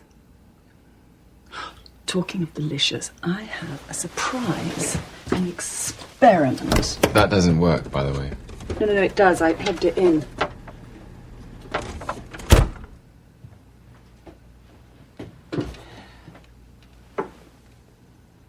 What is that? Oh, negative.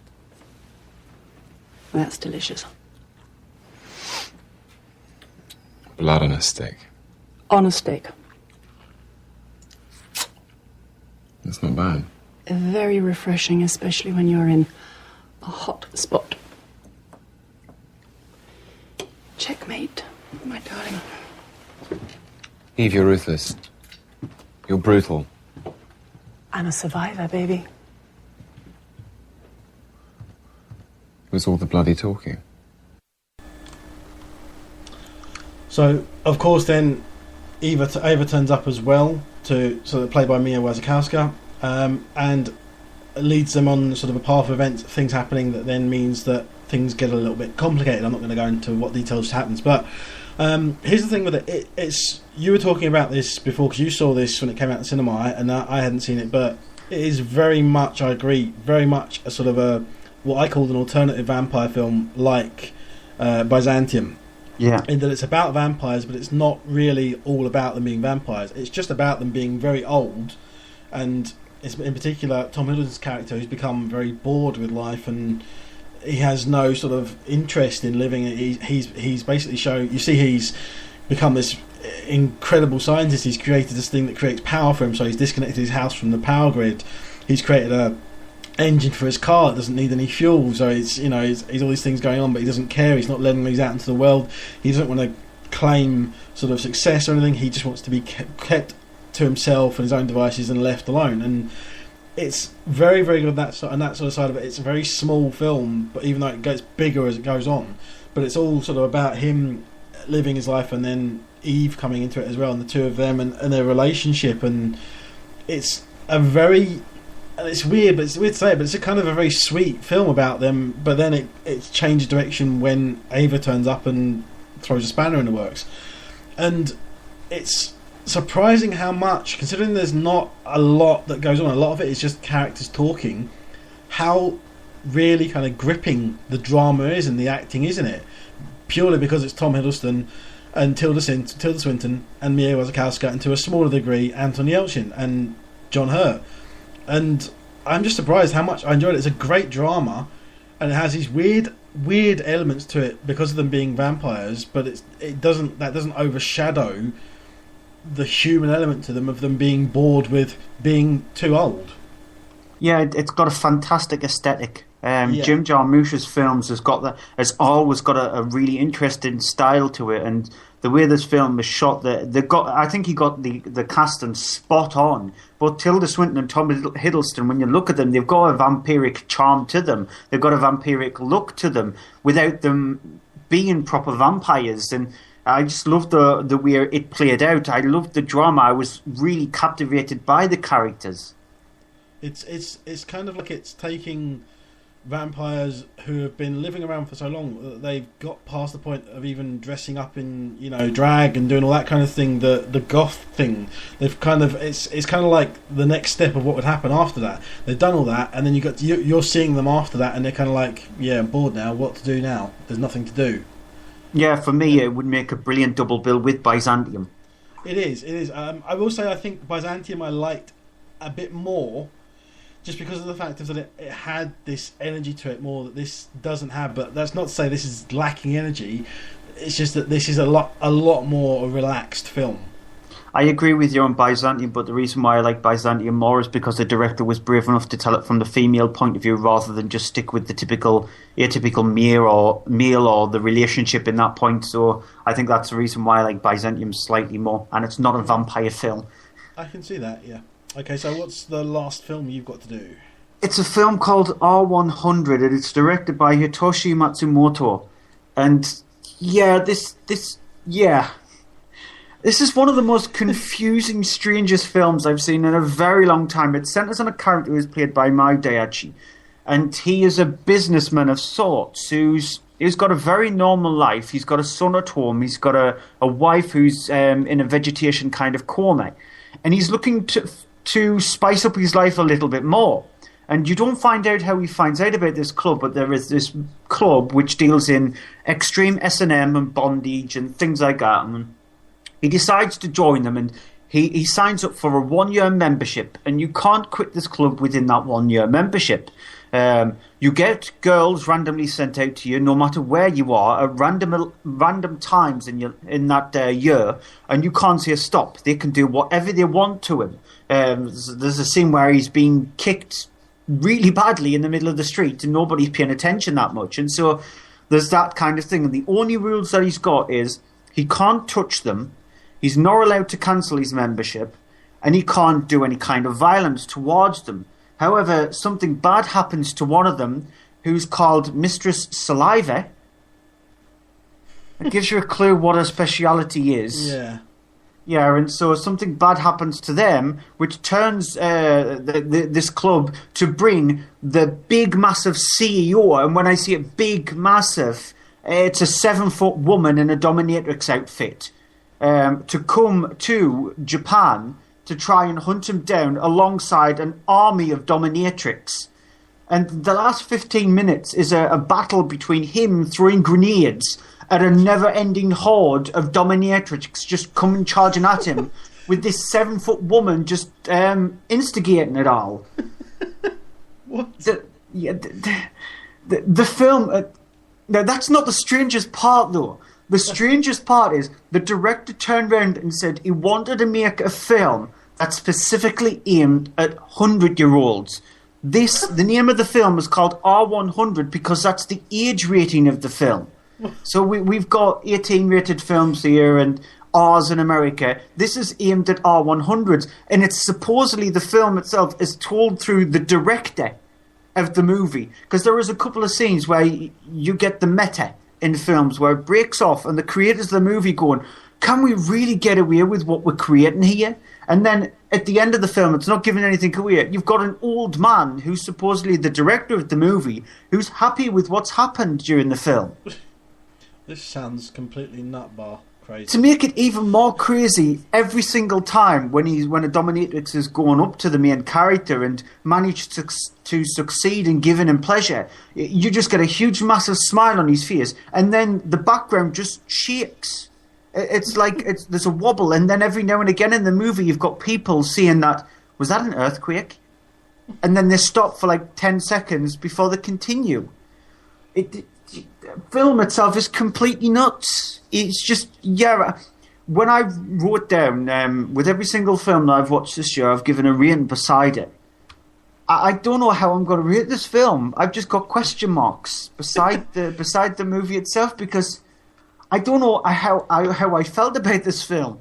It's a bad film, but it's just nuts. It's really Question crazy. mark will have to be the mark then. And supposedly it was shown at this year's Fright Fest, and it done really well with the crowd. So I wonder if they were given some kind of drugs before they went in to see the movie. If that's the case, can I have some now? Because it's just, that's all I can see. It just, Okay. That's it for this week's DVD and Blu-ray section, the home releases, and this week's show, in fact. We're going to go play a clip for you in just a moment. Before that, though, we're going to do some shout-outs in a second. But before that, we'll do our TV movies of the week. Yeah, do you want to go first? Okay, I've got one that, we were talking about it before, but it's kind of cheating, but I've got two films. The first one I'm going to say is Serenity, which plays on Sci-Fi. So some people may not have access to this, but it's on Thursday the 18th at 10 p.m. And that's the sort of conclusion to the series Firefly that Sci-Fi had been showing. They did show this, I think, on Saturday just gone, but they're showing it again on Thursday. And the other film is the original Girl with a Dragon Tattoo on Friday the 19th on Film 4 at 11:05 p.m. Yeah, and my films are on Film 4. Sightseers, which is a Ben Wheatley film, and before, I love Ben Wheatley up until A Field in England. The 2 episodes of Doctor Who that he directed are shocking. They're the first 2 episodes of the latest series that is on at the moment, and they were really, really bad. So Sightseers is definitely worth watching. Very dark humour, very twisted movie, but I think it's really well acted and really well done. And then a small little film. When's that on? It's on Film 4 on Saturday the 20th at 11:45. Okay. And then my other film is a small little film called Wadja, which is on Film 4 at 9 p.m. on Thursday the 18th. And it centres around a 10-year-old girl who all she wants is to be noticed by people. That's because kids aren't allowed, well, girls especially in our culture aren't allowed things like bikes or to be treated like the boys do, get more freedom like they do, and that's all she wants. She just wants a bit of recognition, and it's beautifully told. It's very well acted, and I highly recommend people watching it. Even though it's subtitled, I definitely recommend people watching it. So that's it for this week's show. Thank you for listening live if you have, or listening to us on the podcast. You can always, as I say at the start of the show, find us at mondaymovieshow.co.uk. You can find us on Facebook at facebook.com/Monday Movie Show, on Twitter at Monday Movie Show, and you can also check out a few sites. Find Stuart sometimes on Following the Nerd on Thursday nights. I'm not sure if there is this week, are they? Yeah, they are. They are, okay. That's followingthenerd.com. And also then Stuart's shows on From Page 2, the number screen.com. And as always, please check out the charity we do support, which is Seren Foundation, SEREN Foundation.org.uk. So that's it for this week's show. I've been Andrew. And I've been a really bad headache and a numpty for falling down an escalator. But I've been Stuart. And we're going to leave you with, first of all, our thought on Movie of the Week. Pride. So the thing is, for me, I've had a really good week. Loads of good films, with the exception of Sabotage. Everything's been okay or better. But I'm finding it really difficult to decide between, I kind of want to say Pride, but I want to say A Most Wanted Man, because I just really, really loved it and really got into it. So double bill then. Double bill of A Most Wanted Man and Pride. And then also to end the show on, a clip from next week coming out. We have a small film with Liam Neeson. He's not going to track you down and find you or kill you, or is he? Because he's a private detective and he's playing a character in the new thriller called, I forgot the name of it, A Walk Among the Tombstones. That's it. Yeah. Can't believe I forgot the name of it. Genius. Next week though, as I said, next week will be a bit of a change up. We may be doing the show at sort of lunchtime on the Sunday because things have become busy in the evenings next week, which make it a bit difficult. But there will be an update on mondaymovieshow.co.uk as soon as we know. So we'll see you, hear you next week at some point. Until then, bye-bye. Bye. So you're a private detective, is that right? I'm licensed. What's that mean? It means that sometimes I do favors for people, and sometimes in return, they give me gifts. Gift, uh-huh. But you used to be a cop, right? Yeah. So why'd you quit? I didn't like the hours, Mr. Christo. The corruption got you, huh? Not really. It would have been hard to support my family without it. Well, this was really my brother's idea, you know, bringing you out of here. You want? I can leave. Someone's kidnapped my wife. When did this happen? Yesterday. You should be talking to the FBI. I'm talking to you. Look, Mr. Christo. Kenny. Kenny, if you're asking me to run a bag, deliver money, that is not something I do. I already paid them. When? Last night. And your wife, where is she? She's dead. I paid them, but they killed her anyway.